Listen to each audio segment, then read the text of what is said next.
आज जो मैं आपको सुना रहा हूं कहानी, शायद सुनने के बाद आपकी आंखों में आ जाएगा पानी। ये कहानी लगन, समर्पण, निष्ठा और साथ की है।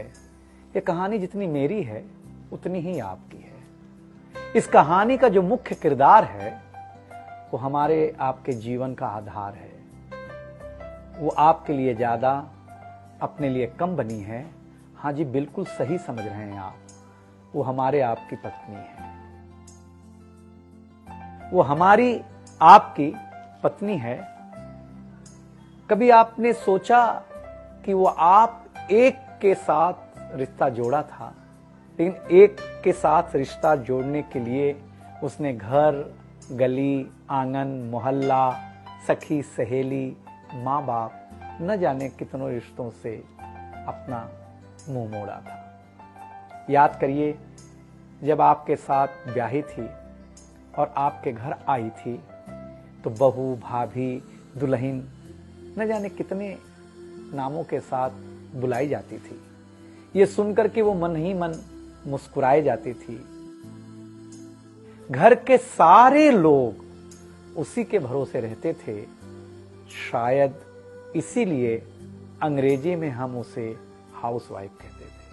कुछ ही दिनों तक उसने दुल्हन होने का आनंद जिया। फिर झाड़ू, पोछा, बर्तन, चूल्हा, चौका, इन सब ने उसको जकड़ लिया। रोज हमारे लिए नाश्ते से लेकर खाने तक कुछ खास रखना, हमारी लंबी उम्र के लिए न जाने कितने उपवास रखना। कुछ महीनों बाद किलकारी गूंजी तो सारे ख्वाब सजे। वो मां बनी तो हम भी बाप बने। जैसे जैसे वो उम्र की सीढ़ियां चढ़ती गई, जैसे जैसे वो उम्र की सीढ़ियां चढ़ती गई, जवाबदारियां कुछ न कुछ रोज बढ़ती गईं। एक तरफ बच्चे पे नजर, दूसरी ओर मैं ऑफिस के लिए लेट न हो जाऊं इस बात का डर। सब कुछ बराबर हो, कुछ रह न जाए, और इस बात पर भी ध्यान कि गैस पर रखा हुआ दूध कहीं बह न जाए।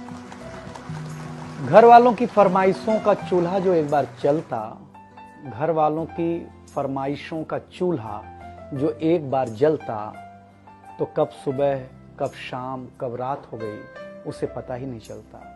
इन व्यस्तताओं के बीच समय का चक्र कुछ इतना तेजी से चला, मुन्ना कब मनोज हो गया, मुन्नी कब सुमन, पता ही नहीं चला।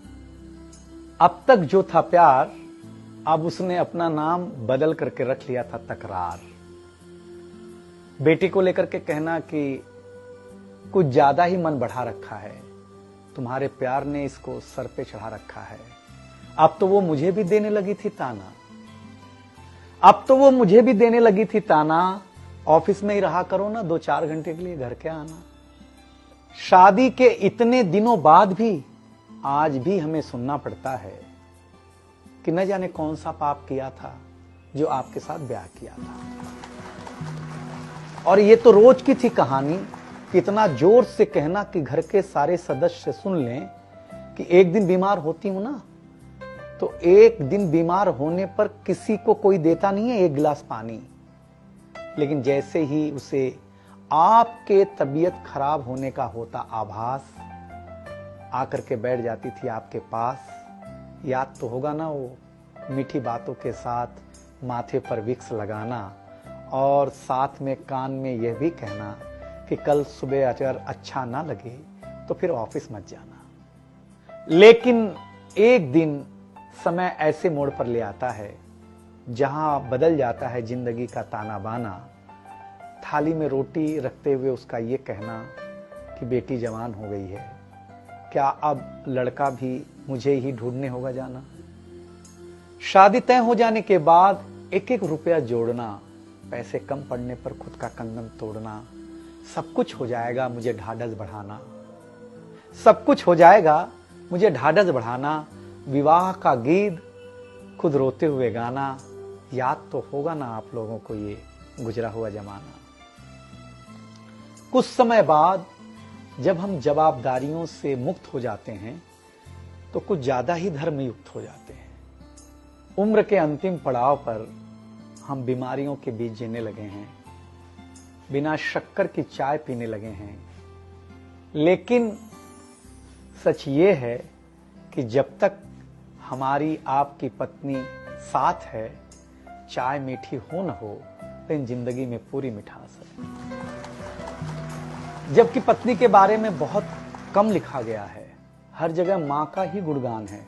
मैं मानता हूं कि मां महान है, लेकिन आपके जीवन में आपकी पत्नी का भी महत्वपूर्ण योगदान है।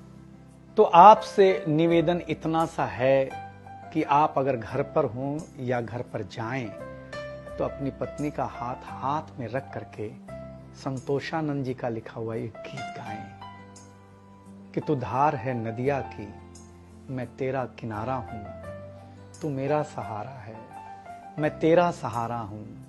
आंखों में समंदर है, आशाओं का पानी है, जिंदगी कुछ भी नहीं, तेरी मेरी कहानी।